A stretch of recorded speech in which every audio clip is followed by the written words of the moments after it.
There's one thing New Zealand cannot fix in a few weeks: depth. They can sharpen their combinations. They can tighten their defensive system. They can study exactly how South Africa scrums, mauls, and grinds out territory.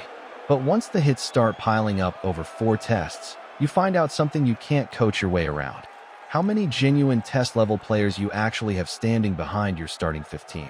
And according to a man who's lived both sides of this rivalry, that's exactly where this series could be decided. Heyneke Meyer coached the Springboks from 2012 to 2015. He's not a neutral voice. He grew up obsessed with this fixture, and he's spoken before about following Springbok All Blacks tests on the radio as a kid. So when he talks about this rivalry, it's personal. But here's what makes his latest comments interesting. He's not just praising South Africa. He's making a specific, testable claim about why this particular series, at this particular moment, might break differently than people expect. 4 tests across 3 weeks and 2 continents. 22nd of August at Ellis Park, then Cape Town, then back to Johannesburg, then, strangely, all the way to Baltimore for the finale on the 12th of September. And Meyer's argument is that the format itself favors South Africa, not because the All Blacks aren't good enough to win a test, but because surviving 4 of them tests something else entirely. Here's the thing that makes this worth paying attention to. Meyer isn't dismissing New Zealand. On the Behind the Ruck podcast, he was clear about that. He said the Springboks are picking their best possible side, that it's an experienced group, and that 4 tests will be tough.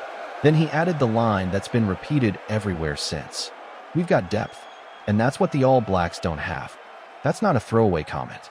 That's a former Springbok head coach naming the exact mechanism he thinks decides this series. So why would he say that, and why now? Rassie Erasmus named a 43-man squad heading into this block: Argentina first, then the All Blacks. And instead of picking his best 15 and hoping they stay fit, he split the group in 2. Some players trained in Johannesburg preparing specifically for New Zealand. Others were released back to their franchises so they could actually play against the touring All Blacks in midweek matches, getting real minutes against the opposition before the tests even start. 10 experienced Springboks came back from injury in that squad: Eben Etzebeth, Sia Khaleesi, Handré Pollard. Names that, in most countries, would be automatic picks. And in this squad, they're part of a rotation being managed on purpose. That's the structural advantage Meyer is pointing to, not just talent. A system built to have replacements ready before the starters even get tired. And that creates an uncomfortable question for Dave Rennie. Not, can the All Blacks win a test? They clearly can. They've won every match on this tour so far, including a comfortable win over the Stormers and a heavy scoreline against the Bulls. This All Black side is not short on form right now. The question is different. Can they get through 4 tests in 3 weeks against a team that's built specifically to punish squads that thin out? Because here's where it gets specific. New Zealand Rugby has a policy. You have to be playing in New Zealand to be eligible for the All Blacks. It's designed to protect the domestic game and keep top players home.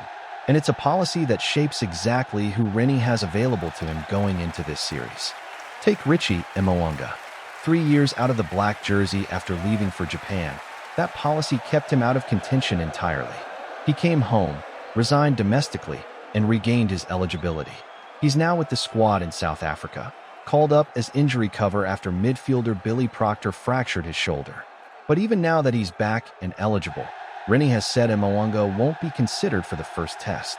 Not because the rules are stopping him this time, because Rennie is choosing not to rush him straight into the biggest match of the year. Rennie's own words were that it's a matter of when, not if, he plays test rugby again. Just not yet. So think about what that actually means. The policy kept a genuinely experienced international 10 out of the picture for 3 years. Now that he's finally back in the system, the coaching staff still isn't ready to throw him into Test 1. That's not proof the policy is actively sabotaging this series. But it is a real example of how much time that policy costs New Zealand when it comes to accessing experience.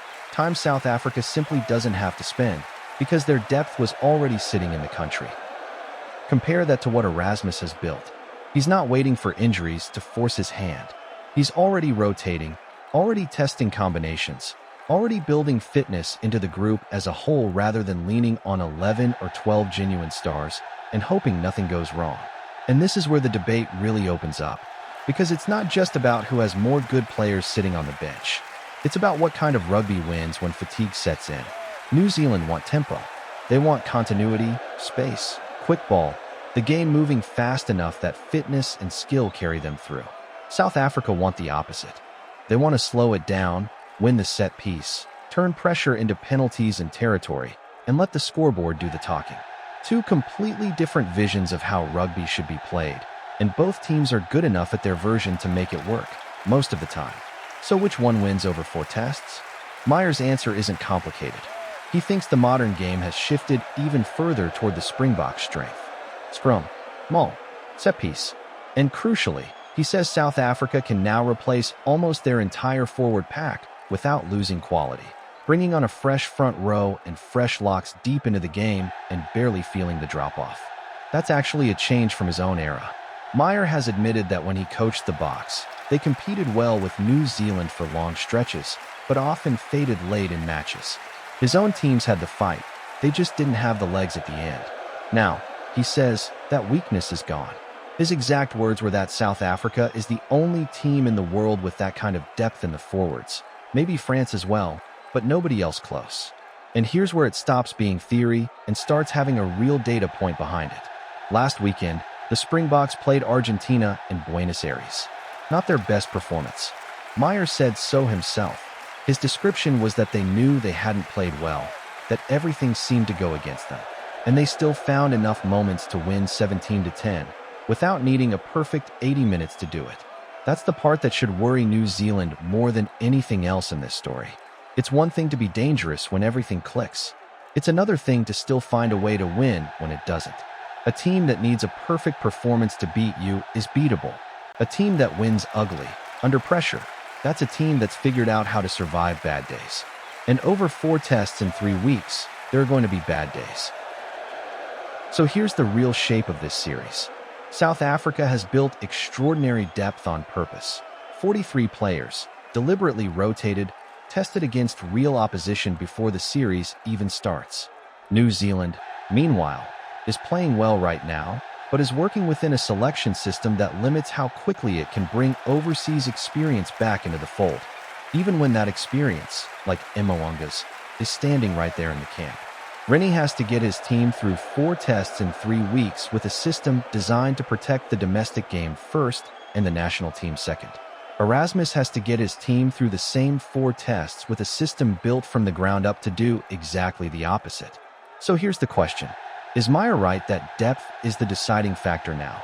Not skill, not tactics, just who's still got quality players standing by week 4. And if the Springboks do turn this into a set-piece war, does New Zealand actually have an answer? Or are they relying on their best 15 staying healthy for a month straight? Let me know what you think in the comments. And if you want to follow this series as it unfolds, because Ellis Park is only days away now, this rivalry is about to get a lot more interesting.